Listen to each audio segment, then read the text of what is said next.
บทที่8บทสวดธรรมจักรกัปปวัตนสูตรเอวัมเมสุตังเอกังสมยังภัคควาภาณสิยังวิหารติอิสิตปเนมิคทาเยตตะละโหภัคควาปัญจวัคคีย์ภิกขุอมันเตติเทวเมภิกขเวอันตาปปัจฉิเตนะเสวิตพาโยจายังการเมสุการมสุขาลิการวิโยโคขีโนขโมโปทุชนิโกอนาลิโยอนุสังหิโตโยจายังอติกรมัฏฐานุโยโคทุกขอนาลิโยอนุสังหิโตเอเตเตภิกขเวอุโพอันเตอนุปะคัมมะ มัชฌิมาปฏิปทาตถาคตเตนะอภิสัมพุทธาจักขุกรณียานาการิอุปสมายะอภิญญายะสัมโพธายานิพพานายะสังวัตติกัตมาจักสาภิกขเวมัชฌิมาปฏิปทาตถาคตเตนะอภิสัมพุทธาจักขุกรณียานาการิอุปสมายะอภิญญายะสัมโพธายานิพพานายะสังวัตติอายะเมวะอริโยอัฏฐังคิโกมัคโคเสยติทางสมาธิทิสมสังกัปโปสมาวาจาสมกัมมันโตสมาอาชีโวสมาวายาโมสัมมาสติสัมมาสมาธิ อายังโหสาภิกขเวมัชฌิมาปฏิปทาตถาคเตนะอภิสัมพุทธาจักขุกรณียานาการิปัสมายะอภิญญายะสัมโพธายานิพพานายะสังวัตติ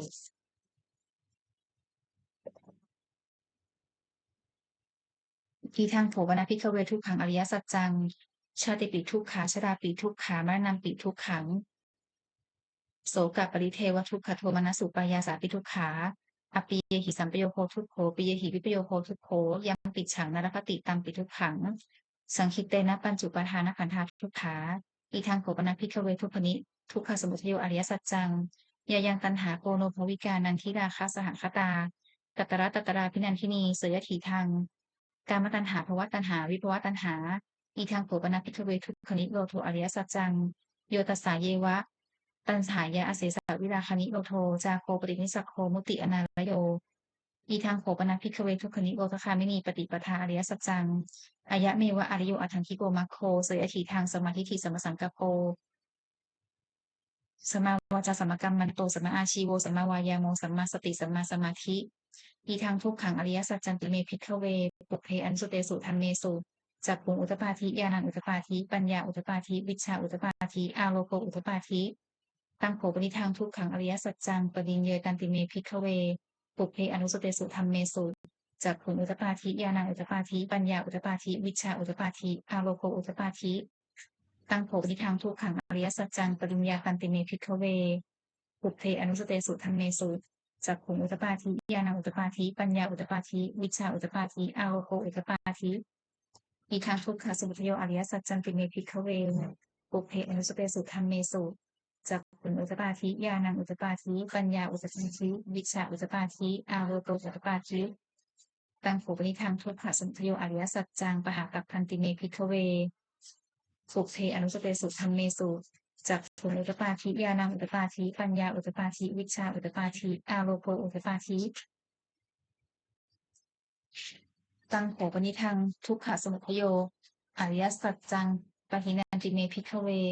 ปุเพอนุสเตสุธรรมเมสุจักขุงอุตปาทิญาณังอุตปาทิปัญญาอุตปาทิวิชาอุตปาทิอาโลโกอุตปาทิอีทางทุกขนิโรโทอริยสัจจันติเมพิกเวปุเพอนุสเตสุธรรมเมสุจักขุงอุตปาทิญาณังอุตปาทิปัญญาอุตปาทิวิชาอุตปาทิอาโลโกอุตปาทิตังโขปนิทังทุกขนิโรโทอริยสัจจังสัจฉิกาปะพันติเมพิกเวปุเพอนุสเตสุธรรมเมสุจักขุงอุตปาทิญาณังอุตปาทิปัญญาอุตปาทิวิชาอุตปาทิอาโลโกอุตปาทิตังโขปนิทังทุกขนิโรโทอริยสัจจังสัจฉิกตันติเมพิกเวปุเพอนุสเตสุธรรมเมสุจักขุงอุตปาทิญาณังอุตปาทิปัญญาอุตปาทิวิชาอุตปาทิอาโลโกอุตปาทิอีทางทุกขนิโรธคามินีปฏิปทาอริยสัจจันติเมพิกเวปุเพอนุสเตสุธรรมเมสุจักขุงอุตปาทิญาณังอุตปาทิปัญญาอุตปาทิวิชาอุตปาทิอาโลโกอุตปาทิตังโขปนิทังทุกขนิโรธคามินีปฏิปทาอริยสัจจังภาเวตัพันติเมพิกเวปุเพอนุสเตสุธรรมเมสุจักขุงอุตปาทิญาณังอุตปาทิปัญญาอุตปาทิวิชาอุตปาทิอาโลโกอุตปาทิตังโขปนิทังทุกขนิโรธคามินีปฏิปทาอริยสัจจังภาวิตันติเมพิกเวปุเพอนุสเตสุธรรมเมสุจักขุงอุตปาทิญาณังอุตปาทิปัญญาอุตปาทิวิชาอุตปาทิอาโลโกอุตปาทิยาวกีวัจเมอิเมสุจตุสุอริยสัจเจสุเอวันติปริวัตตังภวัฏสาการังยถาภูตังญาณทัสสนังนสุวิสุทธังอโหสิ เนวตาวาหังภิกขเวสเทวเกโลเกสมาลเกสพรหมเกสสมณพรหมนิยาปัจฉายสเทวมนุสายะอนุตตรังสัมมาสัมโพธิอภิสัมพุทโธปัจจัญญาสิงยะโตจักโขเมภิกขเวอิเมสุจตุสุอริยสัจเจสุเอวันติปริวัตตังภวัตสาการังยถาเทตังยานัทสนังสิวิสุทธังอโหสิอาทาหังภิกขเวสเทวเกโลเกสมาลเกสพรหมเกสสมณพรหมนิยาปัจฉายสเทวมนุสายะอนุตตรังสัมมาสัมโพธิอภิสัมพุทโธปัจจัญญาสิงญาณัญจปนเมทัสสนังอุทปาทิอปุมปาเมวิมุตติอายมันติมาชาตินัตถิธานิปุณพโวติอิทังโวจักภควาอัตตมนาปัจจวัคคียาภิกขุภควโตภาสิตังอภินันทุงอมัสสมิงจาปนะโวยากรณสมิงพัญญมาเนอายสมะโตโกณทัญญสะวิรชังวิตมะลังธรรมะจักขุอุตปาทิยังกินจิสุตยธรรมังสัพพันตังนิโรธธรรมันติภวติเตจักภวตาธรรมะจักเกปุมมาเทวาสัพพมุสสาเวสุงเอตัมภควตาภาณสิยังอิสิตปเนนิคทาเยอนุตตรังธรรมจักกังปวัติตังอปวัติยังสัมมเนนะวาพระมเนนะวาเทเวนะวามาเรนะวาพระมุนาวาเกณจิวาลูกัสสลินติภูมานังเทวานังสัทธังสุตวาจาตุมหาราชิกาเทวาสัทธมุสาเวสุงจาตุมหาราชิกานังเทวานังสัทธังสุตวาตาวติงสาเทวาสัทธมุสาเวสุงตาวติงสานังเทวานังสัทธังสุตวายามาเทวาสัทธังมุสาเวสุงยามานังเทวานังสัทธังสุตวาตุสิตาเทวาสัทธมุสาเวสุงตุสิตานังเทวานังสัทธังสุตวานิมมานรตีเทวาสัทธมุสาเวสุงนิมมานรตีนังเทวานังสัทธังสุตวาปรนิมมิตวสวัตตีเทวาสัทธมนุสาเวสุงปรนิมมิตวสวัตตีนังเทวานังสัทธังสุตวาธรรมกายิกาเทวาสัทธมนุสาเวสุง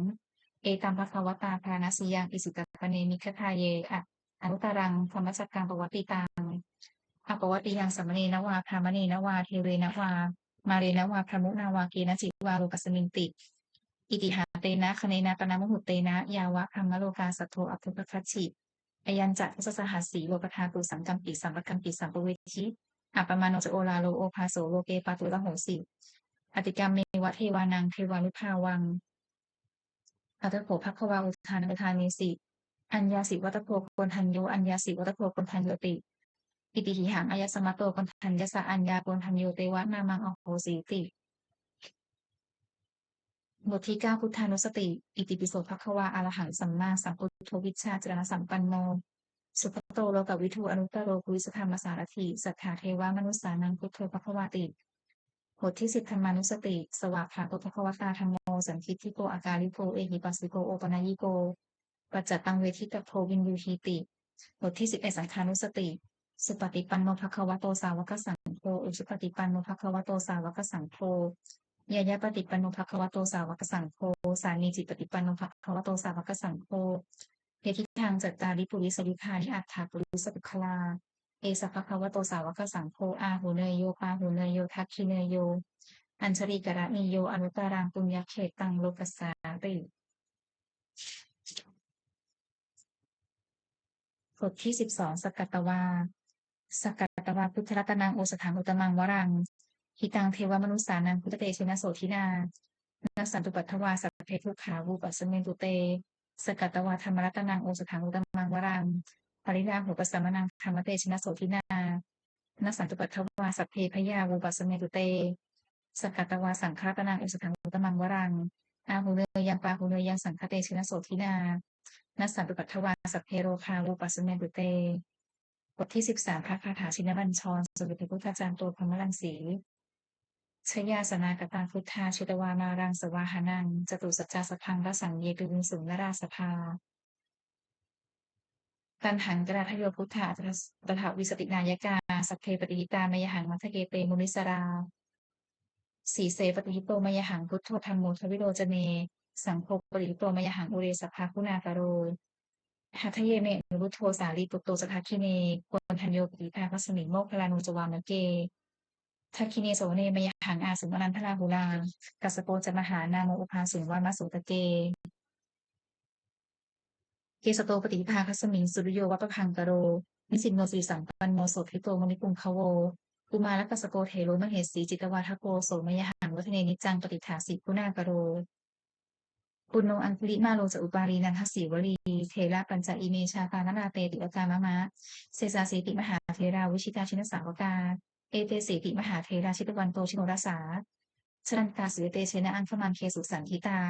ปะกนังตัวโตอาสิทัคคีเนเมตสุตกังทัชคังปัชโตอาสิวาเมอังคุลิมาละกังขันธโมระปริตันจะอาการตัปยสุตกังอากาเสชนังอาสิเสสาปาการสังคิตาชินานานาวสังยุตตาสัตตปกาลันกตาวตาปิตาทิสัญชาตาภัยและสัพพิปัทวาอาเสสาวนิยังยันตุอนันตชินาเปชสาวัสโตในสกิจเจนะสทาสัมพุทธปัญจเรชินาปัญจระมัชฉัมหิวิหารันตังมหิตะเลสทาปาเลนตุมังสัทเทเตมหาปุริสาสัพพังอิเจวมันโตสุตโตสุรโขชินานุภาเวนะชิตุปัทโวธรรมานุภาเวนะชิตาริสังโฆสังฆานุภาเวนะชิตันตรายโยสัทธมานุภาวะปาริโตจารามิชินาปัญชเรติบทที่14บทสุดท้ายของมหากาพาหุสหัสมัพพินินมิกสาวุทันตังทีเนคลังอุทิตโพรัสเสนมารังธานาทิธรรมวิธินาชิตวามูนินโทตันเตชะสาภวตุเตชยมังคลานิมาราติเรกมัพพิยุชิตสัพพรตินโพลัมปนาละวะกมัคขมัทัพยักขังขันติสุทันตวิธินาชิตวามูนินโทตันเตชะสาภวตุเตชยมังคลานินาราคีริงคชวรังอติมัตตะโพตัง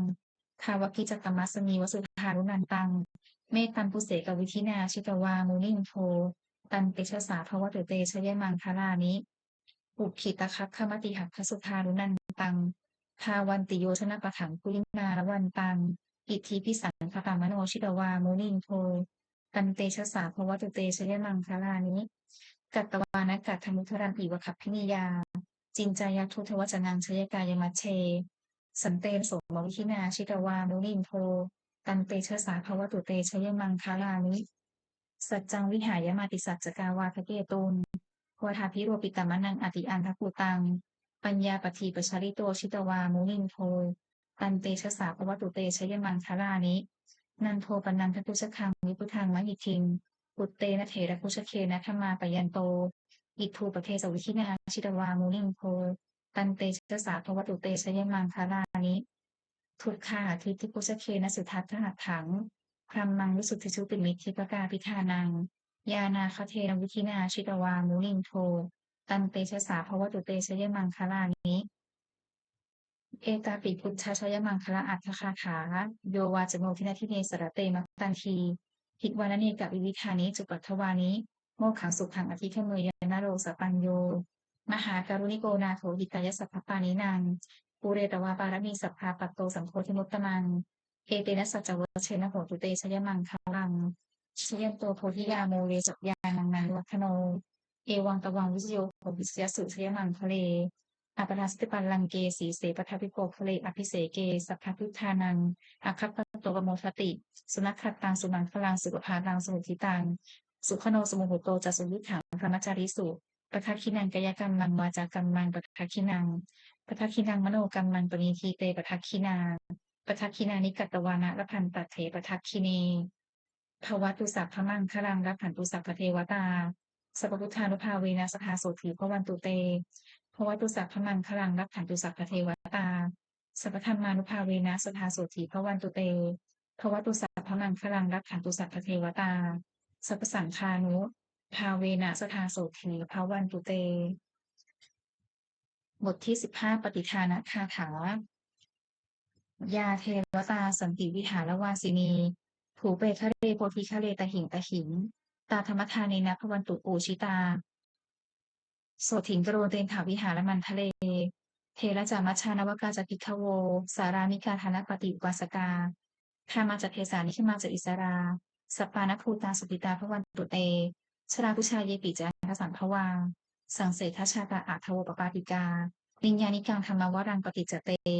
สัพเพปิทุกขสักการุตุสังขยังถาตุจิรังสตังธรรมโมธรรมัทธราจตุคลาสัมโพวันตุสมัคโควะอัฏฐายจหิตายจัก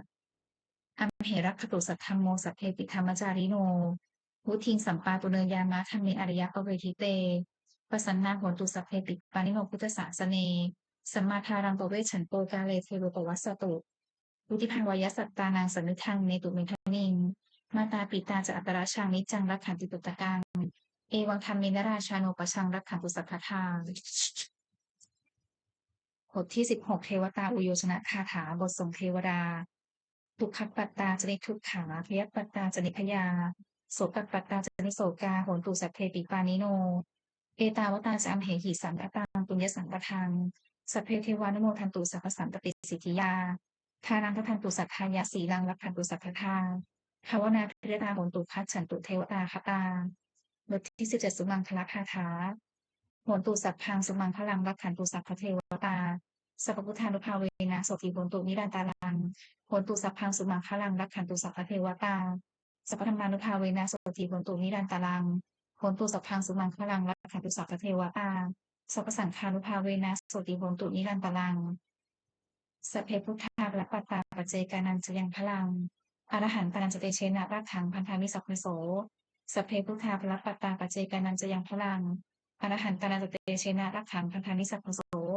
สัพเพพุทธาภลปัตตาปัจเจกนันจะยังพลังอรหันตนันจะเตเชนะรักขังพันธานิสัพพโสสัพเพพุทธาภลปัตตาปัจเจกนันจะยังพลังอรหันตนันจะเตเชนะรักขังพันธานิสัพพโสสัพเพพุทธาภลปัตตาปัจเจกนันจะยังพลังอรหันตนันจะเตเชนะรักขังพันธานิสัพพโสสัพเพพุทธาภลปัตตาปัจเจกนันจะยังพลังอรหันตนันจะเตเชนะรักขังพันธานิสัพพโสสัพเพพุทธาภลปัตตาปัจเจกนันจะยังพลัง อรหันตนันจะเตเชนะรัตถังพันธานิสัพพโสสพเพพุทธาปรัปปัตตาปัจเจกนันจะยังพลังอรหันตนันจะเตเชนะรัตถังพันธานิสัพพโสสพเพพุทธาปรัปปัตตาปัจเจกนันจะยังพลังอรหันตนันจะเตเชนะรัตถังพันธานิสัพพโส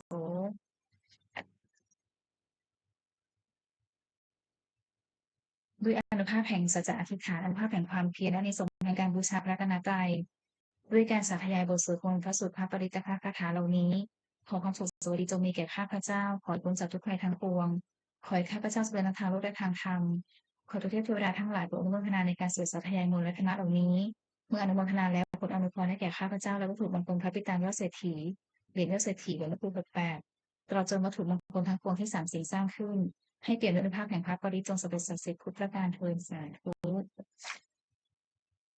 บุญกุศลของข้าพเจ้าทั้งหลายอันเกิดจากการสวดมนต์เจริญจิตภาวนาขอน้อมถวายเป็นพุทธบูชาธรรมบูชาสังฆบูชาขอผลบุญนี้จงส่งผลถึงผู้มีจิตศรัทธาร่วมสวดมนต์เจริญจิตภาวนาทุกท่านขอจงปลอดจากราชภัยทั้งปวงพ้นจากความทุกข์กายทุกข์ใจทั้งสิ้นประสบความสำเร็จเจริญรุ่งเรืองในที่การงานชนะต่ออุปสรรคและมารทั้งหลายสมบูรณ์พร้อมด้วยสารสมบัติบริวารสมบัติมีดวงตาเห็นธรรมสำเร็จในการวิปัสสนากรรมฐานเกิดปัญญาญาณและจะเดินตู้จตุรพิธความชัยทั้ง4คืออายุวันนะสุขะพละเทิงขออนุโมทนาบุญกับครอบครัวและสุขีทุกท่านค่ะ